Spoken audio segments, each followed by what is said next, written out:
It is my pleasure. It is a pleasure to be back and to cover one more software. This is going to be a series of 2 videos that I'm going to go over Adobe InDesign. Thanks for subscribe the channel. If you haven't subscribed yet, please, it would be much appreciated. So you can keep this project going. You also keep yourself updated of all the videos in many softwares that's up, that will come. There's a lot on planned for me to keep providing and creating those tutorials. Ideally, you want to work with two other softwares. I created some videos on Adobe, Photoshop, and Illustrator. I'm going to talk a little bit more, discuss a little bit more into the software, why they are important. Both of the softwares are important for you to work with Adobe InDesign. But without any further ado, let's just jump in and start this project. Okay, this tutorials. All right.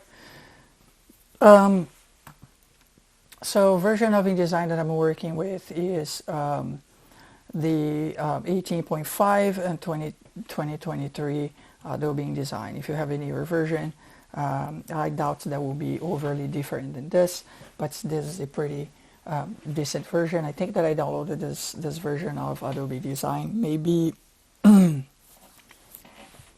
less than a year ago or so, but that's about it.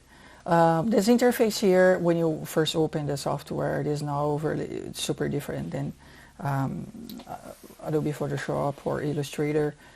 Pretty standard for the newer Adobe softwares, especially those 3: Photoshop, Illustrator, and InDesign. Okay, I'm logged in as well. I have my account here logged in. Let's just close it. Just make sure that you are logged in Adobe Cloud in order to use. You can get a free license of the software if you want to. All right, so here there's a few templates that we can be working with. There are more templates here as well. There are some templates for print, web, mobile. There's the one that's saved here. Also, there are some unities here that I can change and find the templates that fits a project that I want to work with. InDesign is really no software for use for publishing, especially books and magazines. So I'm going to stick right now with a pretty standard size. That's the size of a paper for printer that you usually use, 8.5 inches by 11 height. I'm going to stick with portrait orientation rather than landscape. I just want to add one page here, as you already can see, right at the very beginning. This software gives you options for you to create pages. Okay, please make sure that you take advantage and look at the next video that I'm gonna be posting in more depth. So this video is definitely an overview of the software. It's going to be 2 videos, one overview and the other one how to create a book. So just make sure that you keep your eye on. So again, you can see that the software, it's ready for you to be used. Photoshop and Illustrator does not have pages because they're for specific reasons. Photoshop for photos, Illustrator for illustrations and vectors. Cool.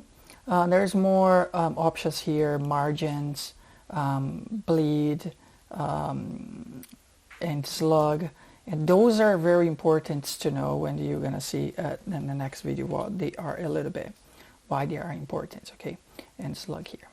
Cool. So we're gonna start with this, and I'm gonna go ahead and I'm gonna retitle my project here, and I'm gonna put YouTube book 1, and let me just click it. All right, cool. All right, as an overview of the software, it's pretty standard for those 3 softwares: Photoshop, Illustrator, and InDesign. Tools in one side and the left side, layers, a tab with layers. There's layers here again. Some options and tools here in a top menu with a lot of menus. Okay, pretty standard, and obviously a blank canvas for you to play and to do whatever types of project you want to do. Again, while making design is very different than the other two softwares, Photoshop and Illustrator, that again, this is a software mainly for publishing. So if you usually work with photos in Photoshop, with fonts, types in Illustrator, also you can work a little bit in here, but you edit and create them there and develop your designs, which are vectors, and then you import all those things, all those the files into InDesign, and I work with those files in InDesign. The very best thing about InDesign is that it's when you are working with texts, especially long texts, none of the other two softwares will do what InDesign does. And make sure that you watch the video so you will see what is possible to do with the software. All right, so again, pretty standard. Okay, you have some tools here on the side. I will show you guys how to use a few tools in a second video. This tool here will be used, the rectangle frame will be a very important tool that I'm going to be using. There are the tools which you definitely can find in Photoshop and in Illustrator, like Tab 2, direct selections, and some tools here. One thing that you don't find here in InDesign is also there are some effects here, but it's not the same effect that you find in Illustrator and in Photoshop. Okay, so that filter, the filters, all the fun things that you usually see to work with image, specific image, usually don't find much here in InDesign. But again, because this is a software that focuses on publishing more books and creating magazines and stuff like that, working with texts, it's pretty good working with text in this. And so, I mean, like hands down, when it comes down to text. Okay, so you have some workspaces here. I usually work with Essentials Classic because I've been working with InDesign for quite a while, and having the Classic, it's my favorite. So you can see here digital publishing, book, printing, proofing, review, typography.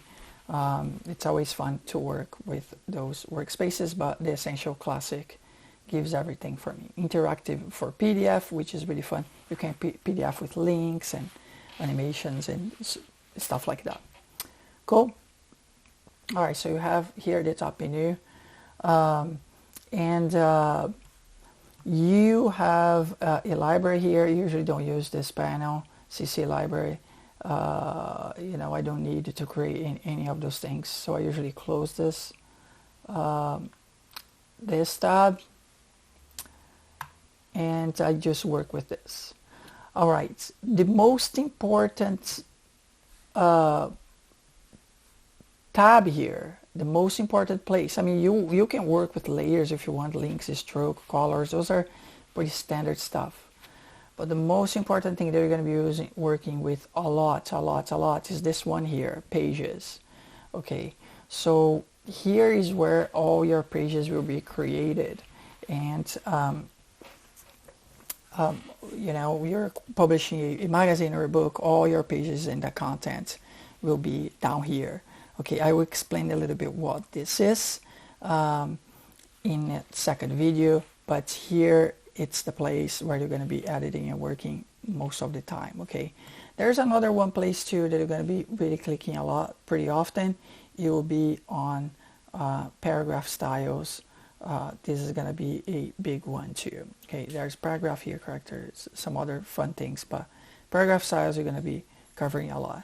So again, there are tools here. This is a very interesting tool to work, and you will see how that works. Paragraph styles, you remember that, paragraph styles, and working on a page tab here. These will give you a lot. Okay, will give you pretty much a lot of things. Lastly, before we finish this really quick review, saving your document will be very, very important in InDesign. Okay, and this will be covered on the next video. So saving will be very important because InDesign has options like package, and you'll see what package is on our next video, because I will create a book and I will save it and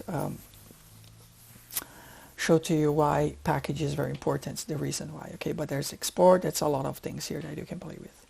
Cool. So that's a brief overview of InDesign. As you can see, there's some margins already that comes with the blank template. We're gonna be going over all those things. Okay, so I hope you enjoy it. Please watch the second video, and because there will be step-by-step creating a book, a small book. Okay, I hope you guys enjoy it, and please subscribe to the channel too if you haven't yet, so you can keep yourself posted of all my uploads. Okay, all right, see you guys around.